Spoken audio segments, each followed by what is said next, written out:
Okay, well, I promised some people I would do a review of the REI Falsh Air 2 tent. Let me tell you my criteria for buying a tent. So it has to be fairly reasonable and it has to work. We spent the last year with the Dominion 2.5 by Outdoor Vitals. Great tent when we're camping, when we're backpacking, when we're both gonna be sleeping in the tent. I'm sure that's still gonna be what we carry. But Jill switched to hammock camping, and so I needed a new tent because I didn't want to carry 5 pounds myself. And due to some knee issues, I need to sleep in a tent. I need to sleep on the ground. And so, I looked at Gossamer Gear, which is my new backpack, by the way, and I'll do a review sometime on that. I looked at Z-Packs. I looked at all of the major brands. And look, a lot of people talk about how expensive they are, and they are. But I got to thinking about that the other day, and I was like, I've got friends that probably spent $20,000 on a camping trailer and have to stay in a campground with all those other people.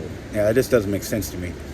So if I had to spend $500 or $600 for a tent, we backpack roughly 30 weekends a year, 30 overnights, I should say. We've got a busy life. Our downtime, our getaway time is Friday night into Saturday. And so we do a lot of camping. We do a lot of backpacking, getting ready to go on what's supposed to be an 88.5 mile hike not next week, but the week after. And, you just need, if you're going to do that, you got to have quality gear. Now, I started out, we started out with the tent that we have, the Outdoor Vitals, and it was great, but it's 5 pounds and it's just heavy. And so I bought some of the cheaper ones on Amazon, the 2-person tents.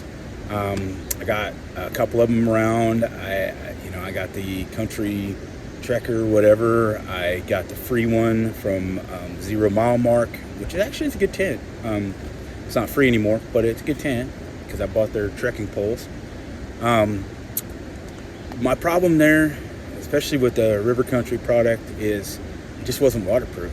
And if you can see today, with all the water on the ground, we go hiking no matter what.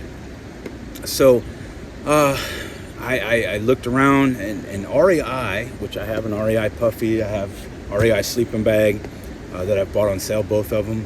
When REI came out with the Falsh Air 2, I was intrigued, really intrigued, and they came out with it, but they really didn't release much. They should have really released it to some YouTubers so they could check it out. Maybe nobody wanted to, I don't know. But I went ahead and pulled the trigger. It was on sale. Plus I used my dividend, and I got it for a reasonable price, I thought.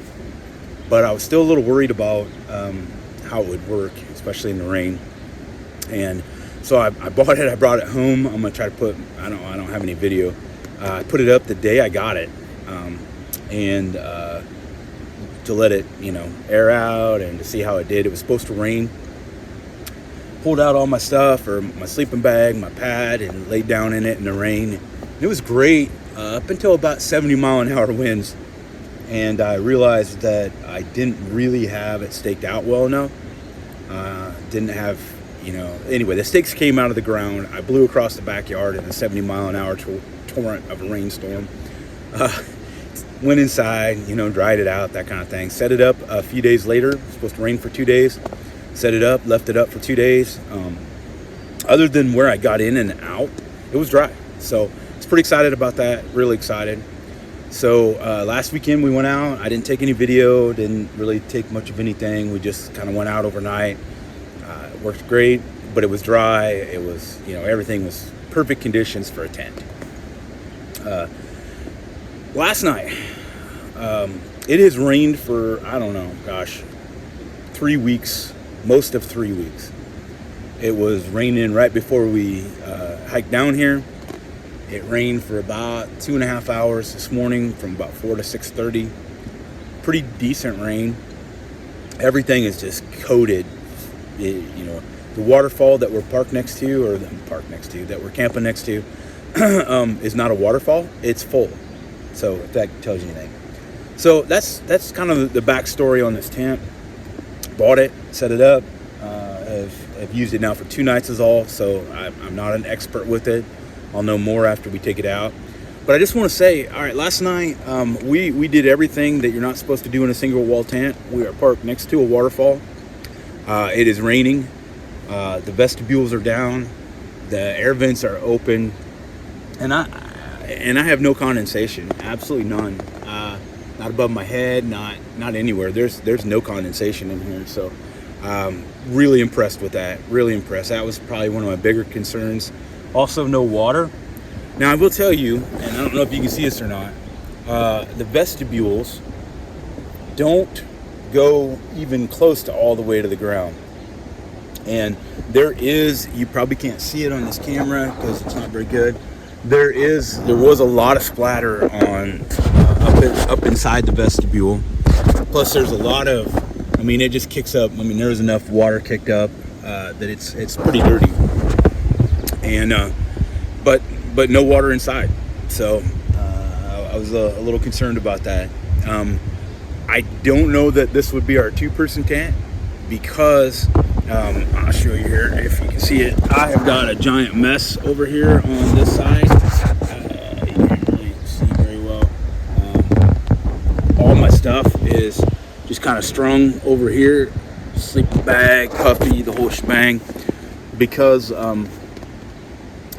I don't trust it to put it out in the vestibule because they're not very big. And they don't go to the ground. They don't even come close. And anything I had out there now, if I would have put my backpack out there, I would have put it in my compactor bag, and it would have been fine. But it's not going to stay dry under the vestibule. It's just not. They're not big enough. They don't go to the ground. And I'm worried about these corners right here. And I don't know if you can see. I don't even know if I can. Where the tent meets the deal. Right up in here. I'm worried about rain coming in there. I really am. But so far it hasn't. And so I gotta say, REI, you did a good job with this 2-person trekking pole tent. It works. And at 2 pounds, I'll carry the sucker all day long. It's really good. I wish I had brought some carabiners for like my headlamp. I had to use my electronics dry bag, the carabiner on it, to hang up my my light last night. So I need to put a carabiner in here so I can hang that. But overall, it's worked great, and I'm happy with it. I'm excited.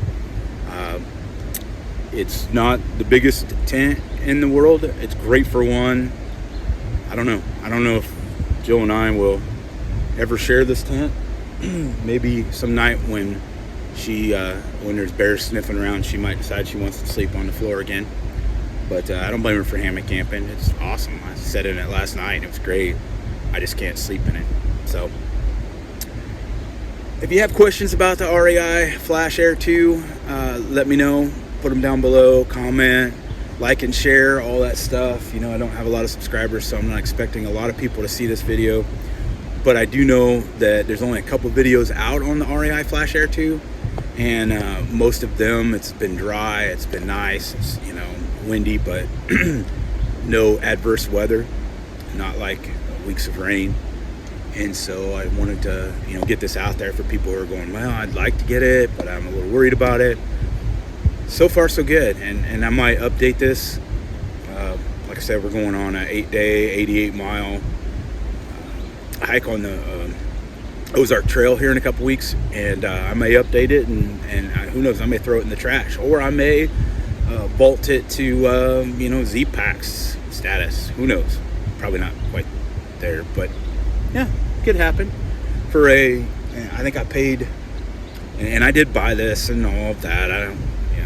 Nobody gives me anything because I have 13 subscribers, so who's going to give me anything?